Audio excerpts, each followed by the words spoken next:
Bismillahirrahmanirrahim. Assalamualaikum warahmatullahi wabarakatuh. Yang kami hormati, Ibu Dr. Cucu Zainab Suharka, MPD, selaku dosen pengampu mata kuliah Kapita Sweta. Yang kami hormati dan kami banggakan, teman-teman seperjuangan pendidikan kimia semester 3 kelas C. Bismillahirrahmanirrahim. Innalhamdulillah, nahmaduhu wa nasta'inu wa nastaghfiruh wa na'udzu billahi min syururi anfusina wa min syarriati a'malina. Man yahdihillahu fala mudilla lahu wa man yudlilhu fala hadiya lahu. Asyhadu an la ilaha illallah wahdahu la syarikalah wa asyhadu anna Muhammadan abduhu wa rasuluhu alladzi la nabiyya ba'da amma ba'du. Halo semuanya, perkenalkan saya Yunia Smalatifah dari kelompok 1 Energi Terbarukan. Tentunya saya tidak sendiri, ada teman-teman saya yaitu Rizky Nurmentari, Silmi Kofahadianti, Siti Dorina Hakim, Syahla Alfiah Salsabila, Cynthia Sri Wahyuni, dan yang terakhir ada Winda Dwi Julianti. Dalam video kali ini kami akan membahas mengenai energi terbarukan. Nah, dalam faktanya, Indonesia memiliki sumber panas bumi yang melimpah, yakni sekitar 40% dari sumber total di dunia. Bayangkan berapa banyak rumah yang bisa diterangi oleh energi yang dihasilkan oleh pembangkit listrik tenaga panas bumi. Nah, mungkin teman-teman juga bertanya-tanya, apa itu energi terbarukan? Dari mana energi terbarukan berasal? Apa hubungan energi terbarukan dengan energi? Nah, untuk menjawab itu semua, mari simak video berikut ini. Oke, terima kasih pada moderator. Di sini saya akan menjelaskan tentang energi. Nah, energi itu terbagi menjadi dua ya, ada usaha dan perpindahan. Nah, usaha itu adalah gaya yang dilakukan untuk memindahkan benda sejauh perpindahannya. Usaha itu terjadi ketika energi dipindahkan dari suatu sistem ke sistem yang lainnya. Nah, rumusnya itu berlaku ketika gaya yang diberikan pada benda datar, lain lagi jika gaya itu diberikan memiliki sudut pandang yang miring gitu ya. Nah, terus gaya itu terbagi menjadi dua ya, ada gaya konservatif dan tak konservatif. Apa sih gaya konservatif itu? Nah, gaya konservatif itu adalah gaya yang dilakukan pada sistem dengan ciri-ciri sebagai berikutnya. Usaha yang dilakukan gaya konservatif itu pada partikel bergerak bergantung lintasannya, yaitu titik awal dan titik akhir partikel, bukan kerumitan lintasannya. Nah, usaha partikel bergerak akan bernilai 0 jika titik awal dan titik akhir partikel sama. Contoh gaya konservatif adalah gaya gravitasi, gaya elektrostatis, gaya magnet, dan gaya elastisitas pegas. Saat kita menemui gaya konservatif pada sistem terisolasi, kita akan menemukan energi potensial dan kekayaan energi mekanik. Nah, contohnya itu ada di sini saya mempunyai sebuah bola bowling dijatuhkan dari ketinggian 5 meter dari permukaan tanah. Kemudian ia terjatuh sampai di ketinggian 1 meter. Nah, perubahan energi potensial dan usaha bola akan sama dengan bola bowling yang digelindingkan di atas bidang miring licin dari ketinggian 5 meter ke 1 meter. Hanya waktu dari keduanya yang berbeda gitu. Nah, yang kedua di sini adalah gaya tak konservatif atau biasa disebut saya itu gaya non konservatif gitu ya. Nah, gaya non-konservatif juga mempunyai ciri-ciri gitu, sama kayak gaya konservatif. Nah, ciri-ciri gaya non-konservatif itu adalah usaha yang dilakukan gaya non-konservatif pada partikel bergerak bergantung lintasannya, yaitu kerumitan lintasannya. Usaha partikel bergerak akan bernilai tidak nol, walau titik awal dan titik akhir partikel itu sama. Contoh gaya non-konservatif itu adalah gaya gesek, gaya normal, gaya hambat udara atau medium, gaya tegang tali, gaya tarikan atau dorongan, gaya motor atau roket. Nah, saat kita menemui gaya non-konservatif pada sistem, otomatis sistem tersebut tidak terisolasi. Nah, dari keduanya itu adalah merupakan ada hubungan dengan kekekalan energi gitu ya. Kekekalan energi akan tetap tidak dengan kekekalan energi mekanik. Hal ini dapat terjadi karena energi itu dapat melewati batas sistem. Energi dapat diubah menjadi energi internal atau energi internal dan energi buangan gitu ya. Sebuah partikel atau benda itu yang dimisalkan dengan partikel bergerak di atas permukaan yang kasar. Usaha yang dilakukan partikel dengan lintasan lebih panjang akan lebih besar dibanding lintasan yang pendek. Hal ini terjadi karena pengaruh gaya gesek kinetik permukaan terhadap partikel gerak. Nah, selanjutnya itu adalah perpindahan. Nah, perpindahan juga memiliki hubungan dengan gaya. Karena apa ya? Perpindahan itu didefinisikan sebagai perubahan posisi benda dari posisi awal ke posisi akhir gitu. Jadi ada kaitannya gitu dengan tadi gaya tadi gitu ya. Energi bersifat kekal, artinya energi ini tidak dapat diciptakan dan tidak dapat dimusnahkan. Energi juga dapat berubah-ubah bentuk. Pernyataan tersebut dinyatakan secara sederhana dengan persamaan energi awal sama dengan energi akhir. Sehingga yang terjadi pada apel jatuh itu sebenarnya adalah energi awal sama dengan energi akhir, atau energi pada posisi A itu sama dengan energi pada posisi B, atau EPA plus EKA sama dengan EPB plus EKB, atau EPA plus 0 sama dengan 0 plus EKB, atau EPA sama dengan EKB. Jadi, pada peristiwa apel jatuh tersebut, energi potensial itu berubah bentuk menjadi energi kinetik. Perubahan bentuk energi seperti yang dialami oleh apel jatuh biasanya disebut dengan istilah konversi energi. Maka dari itu, terdapat hubungan antara energi dengan konversi energi. Nah, konversi energi ini dimanfaatkan manusia untuk menunjang pekerjaan manusia dalam memenuhi kebutuhannya sehari-hari. Namun, dalam kenyataannya, dalam konversi energi, energi akhir yang dihasilkan tidak selalu atau tidak seluruhnya terkonversi dalam bentuk energi yang diharapkan. Sehingga energi akhir yang dihasilkan itu bisa terdiri atas dua, yaitu energi yang diharapkan atau dapat dimanfaatkan, dan yang kedua yaitu energi yang tidak diharapkan. Misalnya, kalian itu menjatuhkan bola basket ke lantai. Ketika bola itu berbenturan dengan lantai, timbullah suara benturan bola dengan lantai. Setelah itu, bola memantul setelah bertumbukan dengan lantai. Nah, ketika bola itu memantul, bola itu akan memantul ke arah semula. Namun, ketinggian itu tidak mencapai ketinggian mula-mulanya atau ketinggian awalnya. Nah, lalu seberapa efektif sih energi yang dapat dimanfaatkan? Dinyatakan dalam persentase perbandingan antara energi yang dihasilkan atau dapat dimanfaatkan dengan energi yang diterima atau biasa disebut dengan istilah efisiensi energi. Secara sederhana, efisiensi ini dinyatakan dalam persamaan. Selain konversi energi dan juga efisiensi energi, terdapat hukum kekekalan energi dan juga contoh dari energi tersebut yaitu energi terbarukan dan energi tak terbarukan. Oke, terima kasih moderator. Di sini saya akan mempresentasikan lagi ya tentang materi daya gitu ya. Daya itu merupakan laju energi yang dihantarkan selama melakukan usaha dalam periode waktu tertentu. Jadi punya hubungannya gitu ya sama si energi tadi. Daya itu adalah energi dalam satuan waktunya, jadi ada waktunya. Nah, satuan internasional untuk daya itu adalah joule per second atau biasa disebut dengan watt gitu ya. Nah, satuan watt ini dipakai itu untuk penghormatan kepada seorang ilmuwan atau penemu mesin uap yang bernama James Watt gitu. Nah, satuan daya lainnya itu yang sering dipakai gitu daya kuda atau horsepower gitu atau disingkat HP gitu ya. HP 1 HP itu sama dengan 746 watt. Daya adalah besaran skalar karena daya itu hanya mempunyai nilai, tidak memiliki arah gitu. Nah, rumus dan satuan daya itu dalam fisika, daya disimpulkan dengan persamaan P sama dengan W per T, di mana P itu adalah daya, W itu usaha, dan T itu adalah waktu. Selanjutnya ada materi mengenai efisiensi energi. Efisiensi energi atau ketepatgunaan tenaga adalah usaha yang dilakukan dengan tujuan untuk mengurangi jumlah energi yang dibutuhkan dalam menggunakan sebuah peralatan atau bahkan sistem yang berhubungan dengan energi. Efisiensi energi dan energi terbarukan disebut juga sebagai pilar kembar dari kebijakan energi yang berkelanjutan dan merupakan prioritas utama dalam hierarki energi yang berkelanjutan. Di banyak negara, efisiensi energi juga terlihat memiliki manfaat untuk keamanan nasional karena dapat digunakan untuk mengurangi tingkat impor energi dari negara-negara asing dan dapat memperlambat tingkat di mana sumber daya energi dalam energi akan habis. Efisiensi energi terbarukan dapat bervariasi, tergantung pada sumber energi terbarukan yang digunakan dan teknologi yang diterapkan. Berikut merupakan contoh tingkat efisiensi umum dari sumber energi terbarukan. Yang pertama, ada panel surya. Efisiensi panel surya biasanya berkisar antara 15% hingga 22%, meskipun ada panel surya canggih yang dapat mencapai efisiensi lebih dari 22%. Yang kedua, ada turbin angin. Efisiensi turbin angin berkisar antara 30% hingga 60%, tergantung pada desain, lokasi, dan kecepatan angin. Selanjutnya, yang ketiga ada energi air. Pembangkit listrik tenaga air cenderung memiliki tingkat efisiensi yang lebih tinggi, biasanya di atas 90%. Yang keempat, ada biomasa.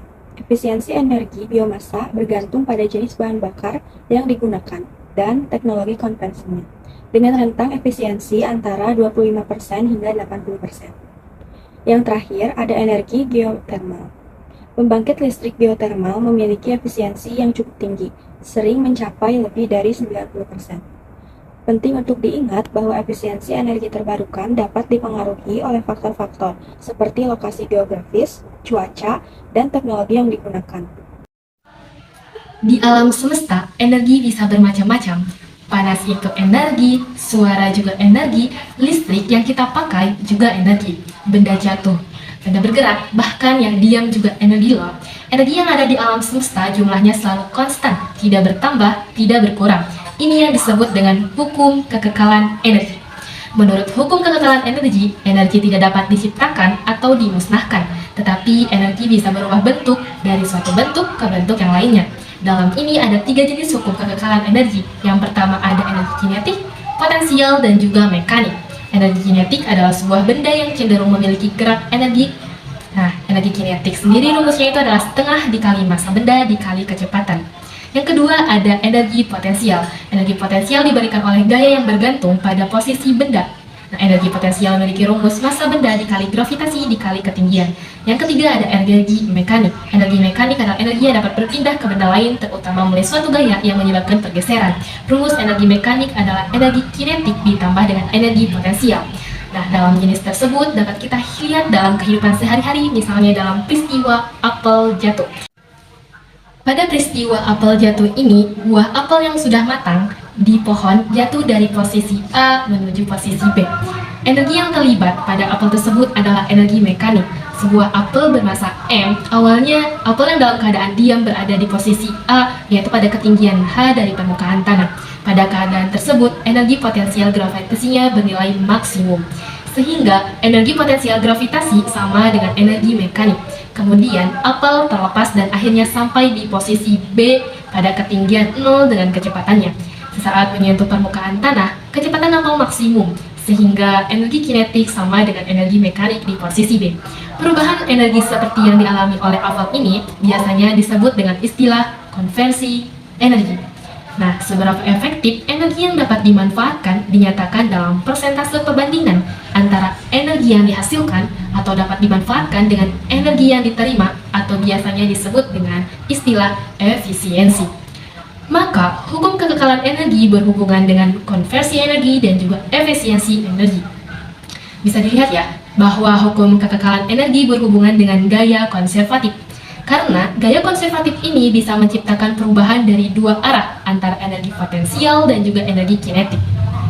Baik, untuk selanjutnya yaitu ada bagian konversi energi, yang dimana konversi energi ini diturunkan menjadi 3 bagian. Yang pertama yaitu ada bentuk konversi energi, terus yang kedua ada mesin konversi energi, dan yang ketiga yaitu contoh konversi energi.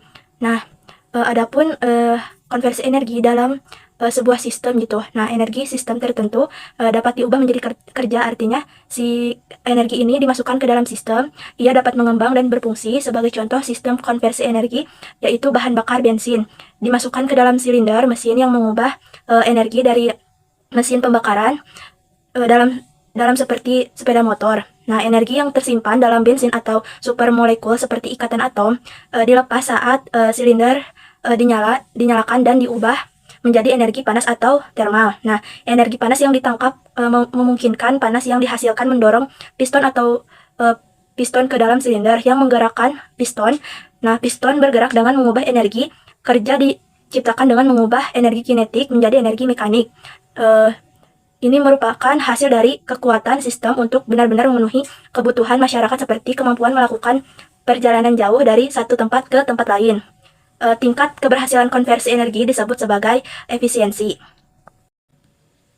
Lalu pada konversi energi terdapat bentuk konversi energi yang dimana terdiri dari energi mekanik, energi listrik, lalu ada energi kimia, ada energi nuklir, dan energi panas. Nah, energi mekanik yaitu energi disimpan sebagai energi kinetik atau potensial yang dapat diubah atau diubah untuk menghasilkan kerja atau usaha.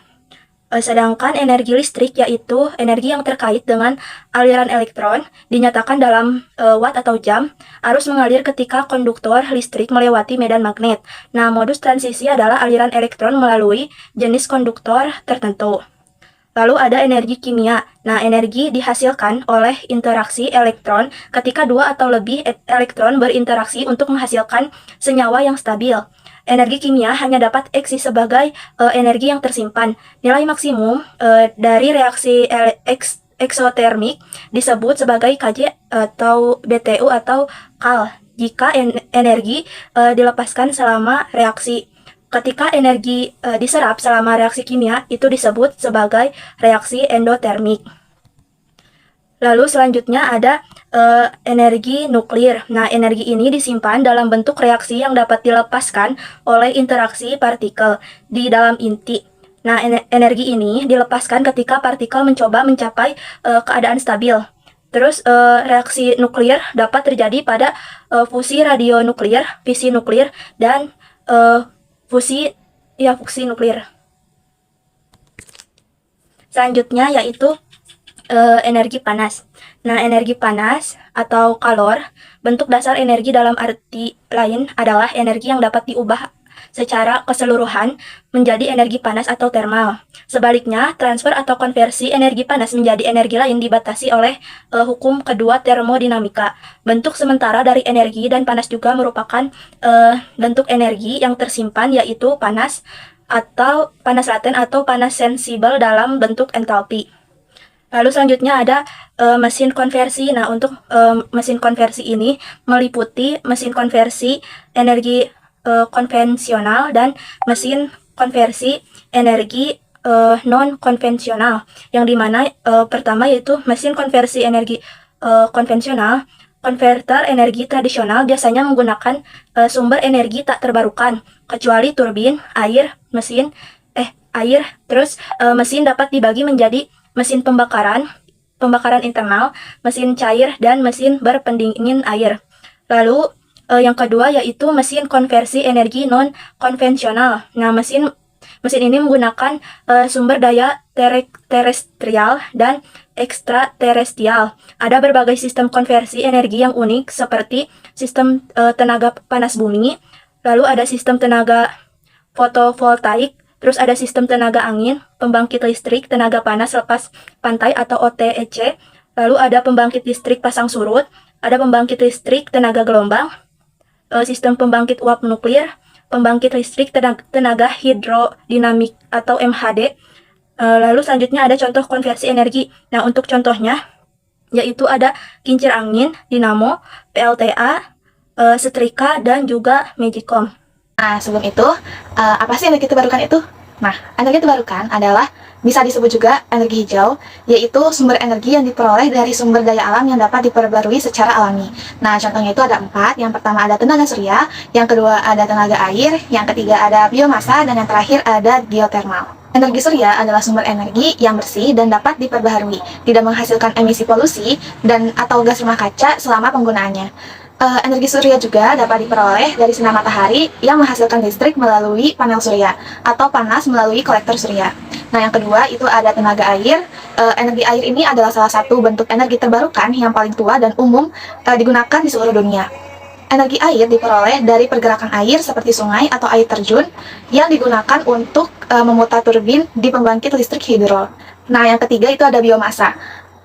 Sumber energi ini dapat dianggap bersih jika dikelola dengan baik, tetapi dapat menghasilkan emisi jika tidak ada manajemen yang tepat.